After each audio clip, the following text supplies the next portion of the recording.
ఇంకా పెద్దిరెడ్డి రవికిరణ్ గారు, శ్రీకాంత్ గారు మళ్ళీ దాని గురించి కూడా చెప్తాను. చెప్పండి. పిఠాపురం చెప్పండి. People are very eager to know. Nagababu గారిని ఇన్ఛార్జ్ గా చేయాల్సిన అవసరం లేదు. వర్మ గారు మా పార్టీ కాదు, మా విధానం కాదు. ఆయన పేరు ఎక్కడ డైరెక్ట్ గా మేము ఏనాడు ప్రస్తావించలేదు. నాగబాబు గారు కొన్ని విషయాల మీద మాట్లాడారు.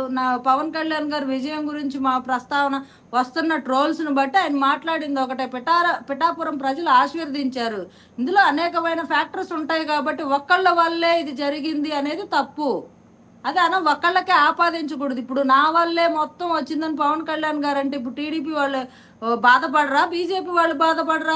పడుతున్నారు కదా. ఇప్పుడు ఆయన అన్నారని కదా, మేమే నిలబెట్టాం అన్నారు కదా, మరి అందుకని వాళ్ళు బాధపడుతున్నారు. నిలబెట్టడంలో కీలక పాత్ర ఉన్నాం కానీ సరే, ఒక టీడీపీ ఇన్ఛార్జి ట్వీట్ కూడా మీరు చూడండి, చూపిస్తాను. ఆవిడ ఏం రాసిందో 4 ఫ్యాక్టర్స్ అక్కడ ఆ రోజు అది చూడండి ఒకసారి. క్లైమ్ చేసుకుంటే ఇలాగే వ్యతిరేకత వస్తుంది. ఆవిడెవరో వేసినంత మాత్రాన అజ్ఞానం. 2014లో కూడా ఇలాగే పవన్ కళ్యాణ్ గారిని తోలునాడుతూ కొంతమంది మాట్లాడిన తర్వాత ఏం జరిగింది అనేది మనం చూసాము. అక్కడ ఫ్యాక్టర్స్ ఎవరో కాదండి, ఒక నాయకురాలండి. మీకు మళ్ళీ ప్రజల దగ్గరికి వెళ్ళి మాట్లాడితే తీసిపారేస్తారు. ఆవిడ ఒక నాయకురాలు, మీకు మళ్ళీ నాయకురాలు ఆవిడ. ఇప్పుడు నాయకురాలు అయితే అయ్యారు. నాయకురాలకి అన్ని తెలిసి ఉండాల్సిన అవసరం లేదు కదా. కొంతమంది అజ్ఞానంలో అలా ఉండిపోతుంటారు. కానీ తెలుసుకోవాల్సిన అవసరం వాళ్ళ అజ్ఞానాన్ని మనం బయటపడాలని కోరుకుందాం. లేకపోతే ఆవిడ సోషల్ మీడియా హ్యాండిల్స్ ఇంకెవరో వేస్తున్నారో లేకపోతే హ్యాక్ చేసేసారో తెలియదు. టక్కున వేస్తారండి.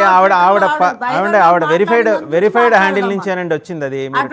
ఎవరో ఏదో పోస్ట్ చేశారని దాని గురించి మనం మీటింగ్ పెట్టొద్దు. ఇక్కడ దాని గురించి డిస్కషన్ కూడా పెట్టొద్దు. ఎందుకంటే వాళ్ళ పిఏలు, అసిస్టెంట్లు, రకరకాల మెంబర్స్ వాళ్ళ ఆ లీడర్స్ హ్యాండిల్స్ ని వాళ్ళు చేస్తారు. వాళ్ళు ఒకటి చెప్తే ఇంకోటి కన్వే అయ్యి ఉండొచ్చు, వేసి ఉండొచ్చు. దాని గురించి నేను ప్రస్తావించదలుచుకోలేదు. ఎందుకంటే మీకు నచ్చలేదు కాబట్టి. అది డైరెక్ట్ గా ఆవిడ ఏమన్నా మాట్లాడితే నేను మాట్లాడగలను. డైరెక్ట్ గానే పెట్టారు. ఆవిడ దాచుకోలేదు, ఆవిడ పేరేం దాచుకోలేదుగా. అందులో ఆవిడ పేరుతో సహా ఉంది. ఆపాదించుకోవట్లేదు. అందరూ కృషి. కాకపోతే ఆయన కొన్ని త్యాగాలు చేశారు, నిలబడ్డారు, గట్టిగా ముందుకొచ్చారు. ముందుకొచ్చిన వాళ్ళకి ప్రాధాన్యత ఉంటది ఎప్పుడైనా సరే. ఇప్పుడు ఆ పొత్తు నిలబడటానికి చాలా త్యాగం చేసి చాలా ఎఫర్ట్ పెట్టారు. ఆయన పెట్టిన మాట వాస్తవం. అది ఏపీ ప్రజలు యాక్సెప్ట్ చేస్తున్నారు. మేం కాదు యాక్సెప్ట్ చేయాల్సింది, ప్రజలు యాక్సెప్ట్ చేశారు దాన్ని. రైట్, రవికిరణ్ గారు అడగండి. ఓకే అండి, చెప్తారు. ఓకే సరే. మీరు చాలా ఆవేశంతో ఉన్నారు. కాస్త ఒక 5 నిమిషాలు మళ్ళీ వస్తాం. ఆవిడ అంటే ఒక నాయకురాలిని మీరు నాయకురాలిగా మీరు కన్సిడర్ చేయలేకపోతున్నారంటే ఇంతకన్నా మరి ఇబ్బందికరమైన విషయం ఉండదు. ఆవిడ ఒక leader. You have to consider her as a leader.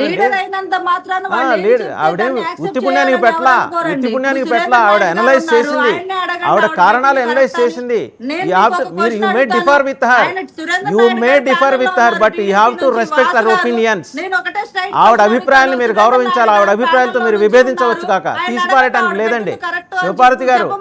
Shivaparvati గారు ప్రతి ఒక్కరికి కొంత డెకోరం ఉంటుందండి. ఆ డెకోరం ని మనం గౌరవించాలి.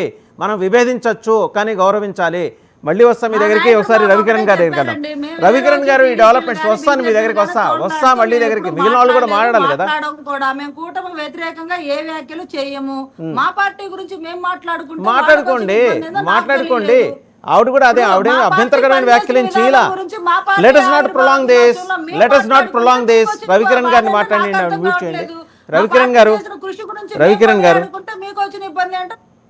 మాకేం ఇబ్బంది ఉండదు, మళ్ళీ మాడతా. రవికిరణ్ గారు, సో ఈ డెవలప్మెంట్స్ అన్ని చూస్తున్నారు. జత్వానీ కేసు చూశారు, యార్లగడ్డ వెంకట్రావు గారి వేదన చూశారు.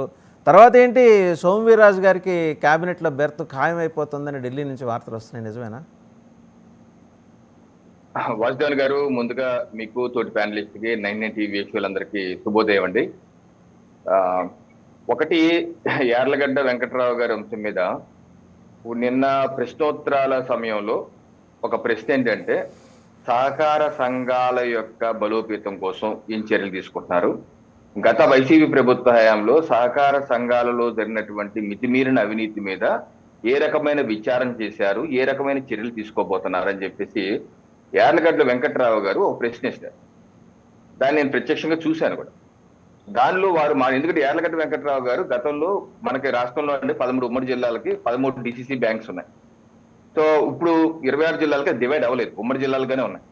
యార్లగడ్డ వెంకట్రావు గారు గతంలో డిసిసి బ్యాంక్ చైర్మన్ గా చేసింది, సమర్థవంతంగా చేశాను.